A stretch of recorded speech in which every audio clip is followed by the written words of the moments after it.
record. All right, so this is the second time today that my video has been interrupted. This was just a few minutes, well, a couple minutes ago. A an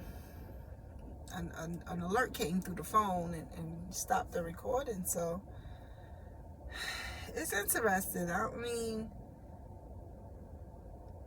that when I decide to record something that these interruptions are happening, but I shouldn't be surprised too much because I just shouldn't be. I know. So part two, once again, on the video that I was talking about was sexual discipline.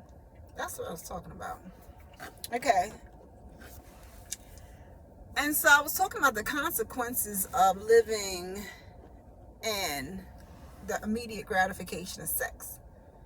I talked about how you have higher abortions because people who get pregnant by people who they don't know a lot of times may run to the abortion clinic, right?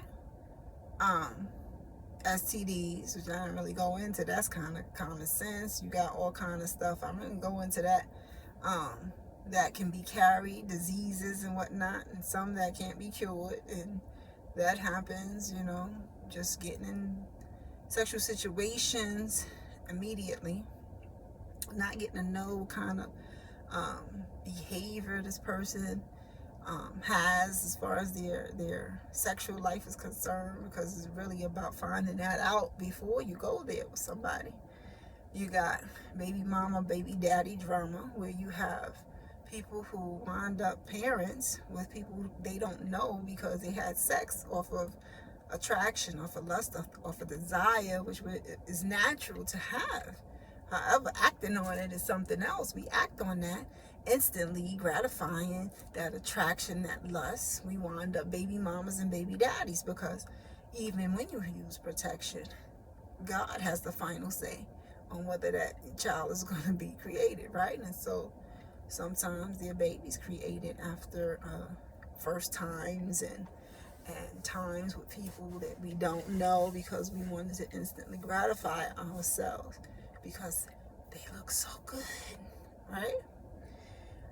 There was the I was getting into the cheating thing because sometimes people throw away their whole families and their whole relationships, risk their whole families and relationships because they get into predicaments where they fulfill that sexual desire because, newsflash, we're still sexual beings, and just because we decide to be in a relationship doesn't mean that stops.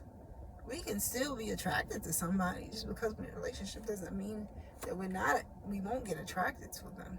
And so then if there's no discipline, you're going with that desire when you know what you have at home, you know that you have something good or whatever is going on in your life that you're satisfied with, and you know is growing, and maybe you got marriage that you're going toward. However, if you don't have the discipline, you'll wind up either being a cheater or risking destroying what you have over gratifying yourself that way. And those are some of the consequences of it. I think I covered everything that I at least said, and this is part two. And so I was going into that because it's like with everything that's going on, and I don't need to get into details because everybody knows what's going on in the news. Once again, it's about a sexual it's involving sex, right? And so this is something that happens I don't know, how often does this happen? It happens often, doesn't it? And it's usually people that we know because they're famous, or they're celebrities, or we know them because they're in the news, and we see them, and it's in every aspect of life that these folks are.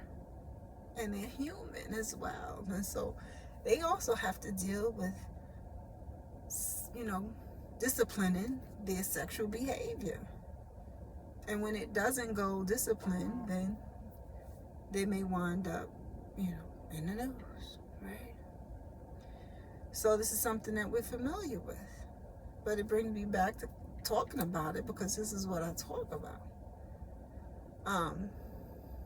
Yeah, and so start looking at that in your life. Are you disciplined with your sex? And I'll talk about how you can transmute that sexual energy into reaching your goals, going for what it is that you want as far as what you see for your life. And let me tell you, it doesn't always, the road to your vision is one that may be a rocky road. So just because you have decided to wait for love and commitment,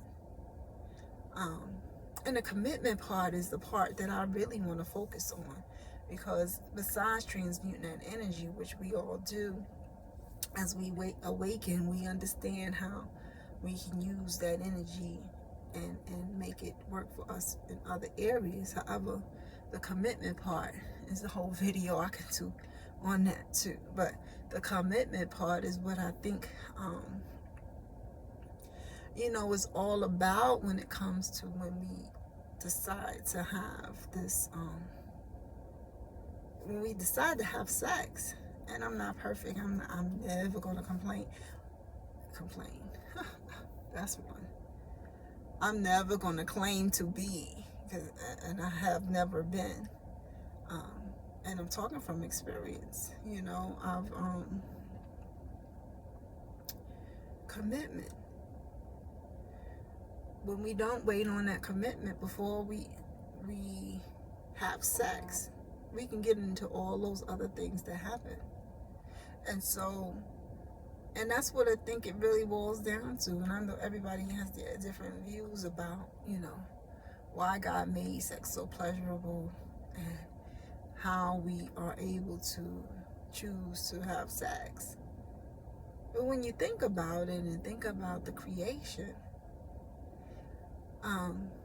we create another life with sex. Of course, that's the main purpose, right? Now, if we have no thought of this person that we're about to have sex with, if we have no desire to ever be committed with that person, why would we then have sex with them? Because we can actually have a child if we go ahead and do it, right? And it's all about the commitment, because the commitment is not about the commitment to each other. And it's something I was talking about in passing recently. It's really not about love. It's about commitment more than it is about love, I think, you know. And, you know, I'm just talking about my opinion. I'll be looking for the thunder and the light to come when I say some things, right? But it's more about the commitment, because love is an emotion. And you know how we are as people. We sometimes some of us are moody as I don't know what. We don't want to be bothered with you one day and the next day we want to be lovey-dovey. Like, emotions are like that. Love, I think, is an important ingredient for us to stay together, though. But it's about commitment. Commitment to that child that we are going to create by laying down with each other.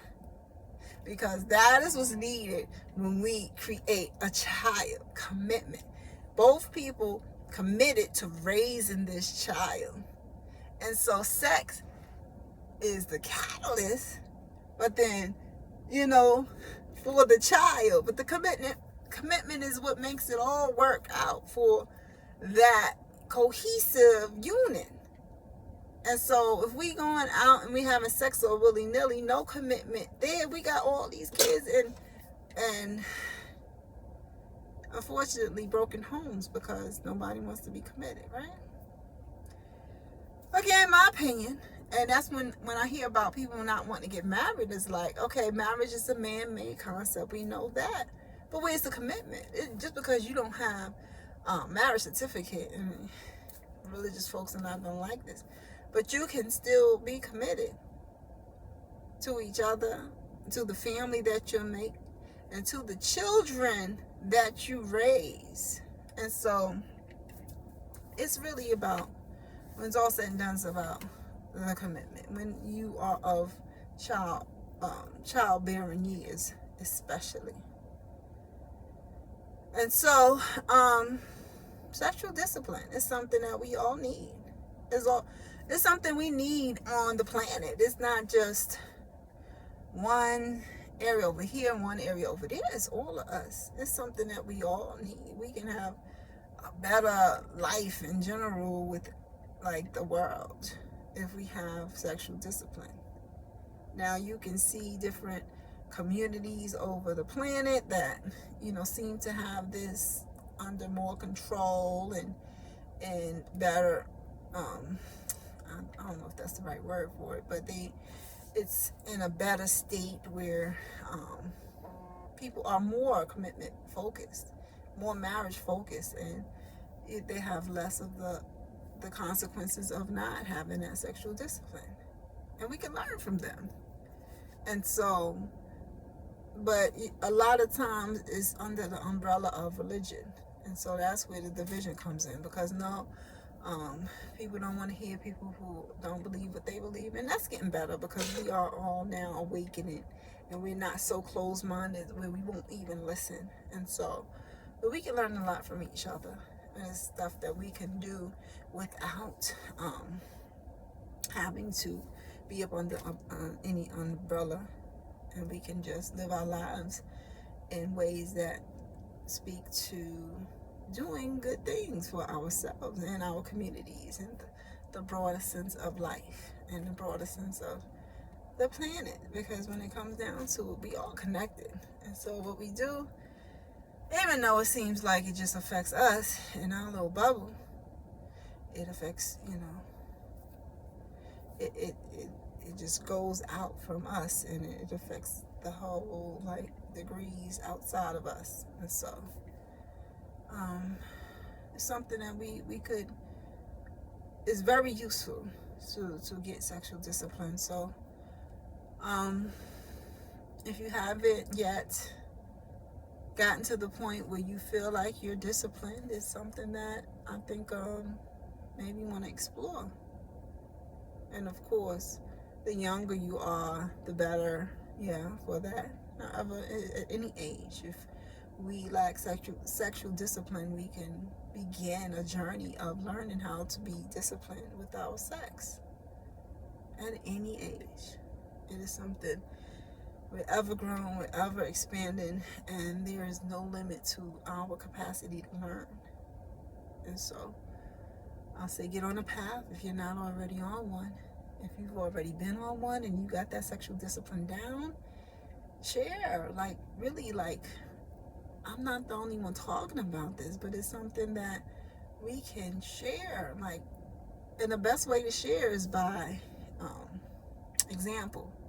But our sexual lives are so private, it's not really something you can really share, because it's a private situation, so people don't know that you're disciplined with what you got going on.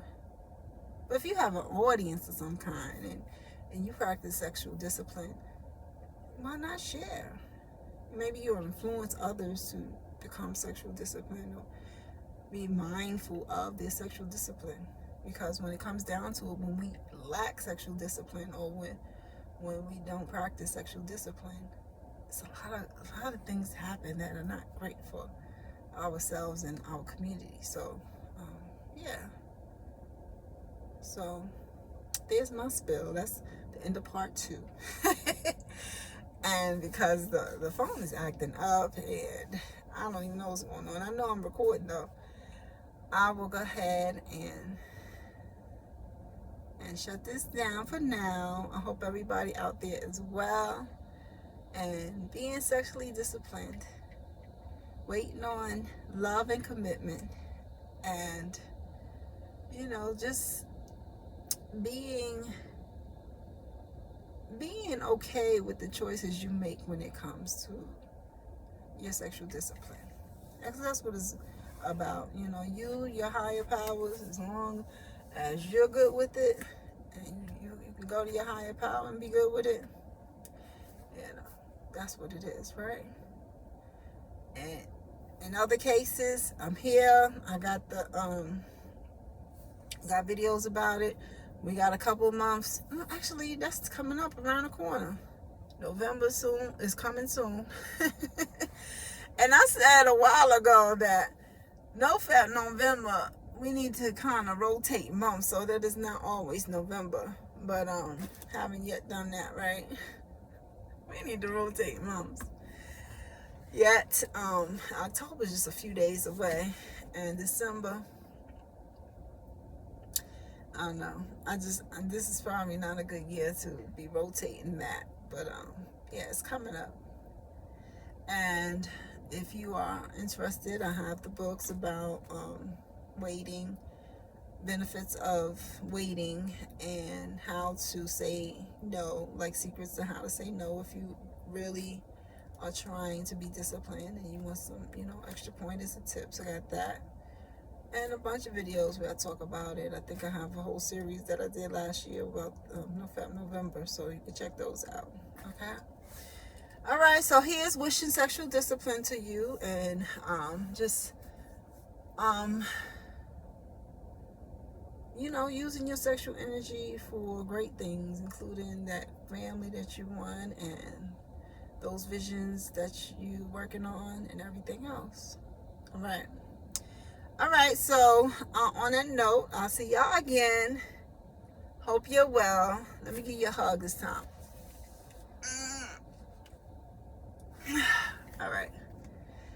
All right, y'all. I'll see y'all soon. Well, I can't say soon. Let me just say I'll see you again.